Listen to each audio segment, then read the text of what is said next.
Temos aqui um outro e-mail que fala assim, ó. É um irmão que mandou, né? Boa tarde, Alexandre, como vai? Graças a Deus, muito bem. Encontrei seu canal no YouTube por estar me questionando ou relembrando algumas coisas que aprendi desde criança na organização. Nasci e vivo ainda, ele fala o lugar, né? E desde meu nascimento até os meus 18 fui membro da organização. O que eu gostaria, se fosse de sua permissão, é questionar alguns pontos de vista em que antes eu não tinha, mas que hoje não fazem sentido para mim a maneira como a torre de vigia julga ou doutrina seu rebanho. Ressalto que acho louvável sua atitude de postar seus vídeos, pois muitos, assim como eu, podem ter uma ideia melhor de como são os bastidores entre os anciãos, no caso. Que a gente vem expondo aqui como é que é o Manual dos Anciãos, comissões educativas, etc. Alexandre, eu gostaria de expor minhas dúvidas a um ancião da ativa, mas você, melhor que eu, sabe que talvez isso seja tido como um debate, coisa não aceitável entre a organização. Mas ao ver seu canal percebi uma enorme sensatez da sua parte. Sensatez essa que eu enxergava em pouquíssimas pessoas na organização. E por isso, se possível, gostaria que você pudesse me ajudar a entender algumas dúvidas em que eu tenho a respeito. Ressalto que não tenho nenhuma intenção de voltar à organização, mas apenas entender o ponto de vista da outra parte. Aí ele faz algumas perguntas. Vamos ver se a gente consegue considerar todas elas, tá? Primeiro ponto.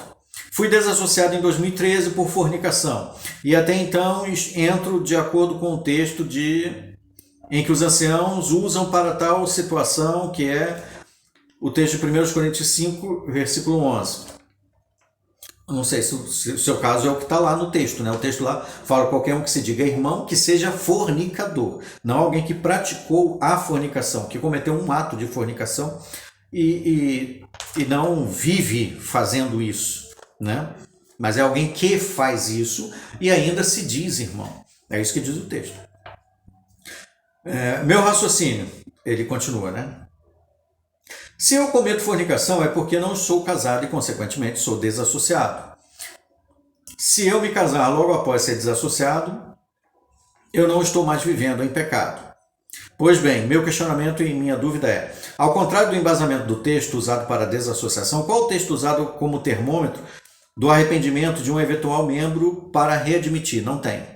Não tem nada na Bíblia que fala, né, assim, que você tem que, quando a pessoa volta, ela tem que assistir às reuniões, ela tem que escrever uma cartinha e ir lá se humilhar, né? E ninguém fala com ela. Não tem isso aí. Isso é regra da organização, não bíblica. Porque nesse exemplo em que citei, muitas pessoas são desassociadas por fornicação com o futuro cônjuge e por conta disso acelera o casamento e às vezes um mês após o anúncio se casam e já não vivem mais em pecado. Segundo ponto, minha irmã e meu cunhado foram desassociados no mês passado por estarem tendo convivência comigo. Capítulo 12 do livro Manual dos Anciãos fala que ter associação desnecessária com o desassociado é motivo para desassociação. Regra da organização, não tem nada a ver com a Bíblia. A respeito disso, me questiono. O texto de 1 Coríntios diz para parar de ter convivência com qualquer um que se chame irmão. Minha dúvida é, qual é o ponto de vista deles para julgar a questão do irmão no texto? Porque se esse irmão for em sentido espiritual ou da fé, acredito que tenha sentido o entendimento. Porém, no meu caso, estamos falando de dois irmãos carnais. Me lembro de várias publicações que lia enquanto era membro, que a relação familiar com o desassociado deveria continuar a mesma, se eles morassem na mesma casa ou se fosse família direta. Termo em que me lembro de ter tido algumas vezes nas publicações. É mais ou menos isso. O livro Mantenha-se no Amor de Deus, página 207, né? Cita até uma sentinelagem de 1981, de dezembro, 15 de dezembro, se não me engano, que fala lá, né, que quando é um parente, aquela coisa toda, as relações familiares continuam. Veja, o texto bíblico não fala nada disso. Se o texto fosse para ser entendido do jeito que o corpo governante fala, a esposa não poderia mais falar com o marido, nem ter convivência com ele, os filhos não poderiam ter convivência com o pai, porque ele diz assim, qualquer um que se diga irmão. É óbvio, então, que o texto não é da forma como eles aplicam. Por quê? Porque aí eles fazem diversas explicações entre parênteses que não estão no texto. Por exemplo, eles dizem assim, Se o parente for menor de idade, se for o cônjuge, se mora na mesma casa, se mora fora da casa, não tem nada disso na Bíblia. A Bíblia só fala assim, qualquer um que se diga irmão. É óbvio que a aplicação do texto não é a que eles dão. Por isso eles precisam fazer essas outras explicações aditivas como se fossem explicações do Talmud. Deu para entender? Não tem isso na Bíblia. Não tem nada disso na Bíblia. Mas é uma seita de controle mental, então vale o que o corpo governante manda e não o que está na Bíblia. Terceiro ponto, hoje sou casado e tenho um filho de 2 anos e pretendo passar para ele os valores que aprendi dentro da organização. Veja, querido, os valores que você precisa passar para o seu filho são os valores bíblicos. Valores da organização nem sempre são corretos. Porque os valores que hoje o corpo governante diz que são valores e são bíblicos, amanhã podem não ser mais. E aí, como é que você fica? Se você se ater àquilo que homens ensinam, você vai estar alicerçando a estrutura da doutrina ao seu filho num alicerce de areia que vai desmoronar na tempestade.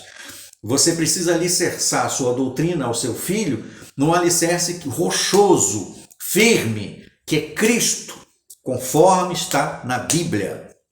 Deu para entender? Essa é a visão que eu tenho aqui, já que você pediu minha opinião. Mas você disse que está falando para ele o que você aprendeu na organização. Acho areoso, né? Para ser concreto e firme, deveria ser em Cristo. Nesse tocante, me lembro de algumas publicações, peço para me corrigir se eu estiver errado, que dizem que os pais seriam os responsáveis pelos filhos pequenos ou bebês no dia do Armagedon. O texto bíblico, não vou nem falar publicação. A Bíblia fala em Salmo 127, versículos de 1 a 3, que fala que os filhos são uma herança de Jeová para os pais.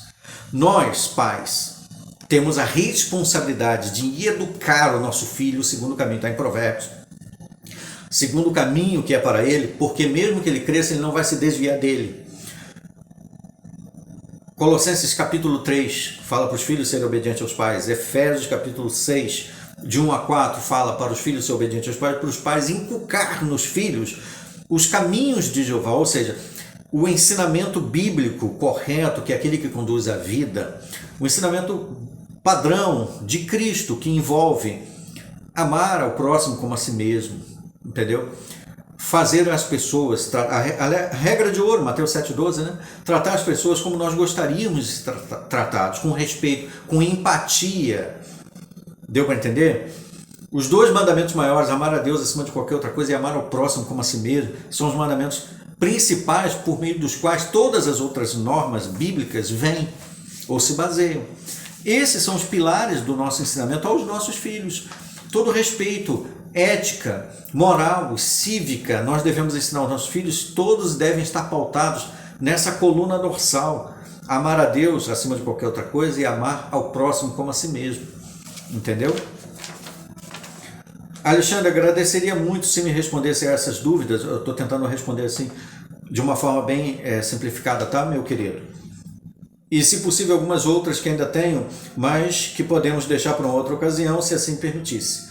Claro, fica à vontade, pode mandar e-mails e comentar aqui no canal à vontade. Ressalto que sou um total apoiador a partir de hoje dos seus vídeos postados no YouTube. Um forte abraço. Romanos 12:10 que diz, tomai a dianteira e ainda honra uns aos outros. Eu agradeço muito o seu e-mail, o seu contato, né?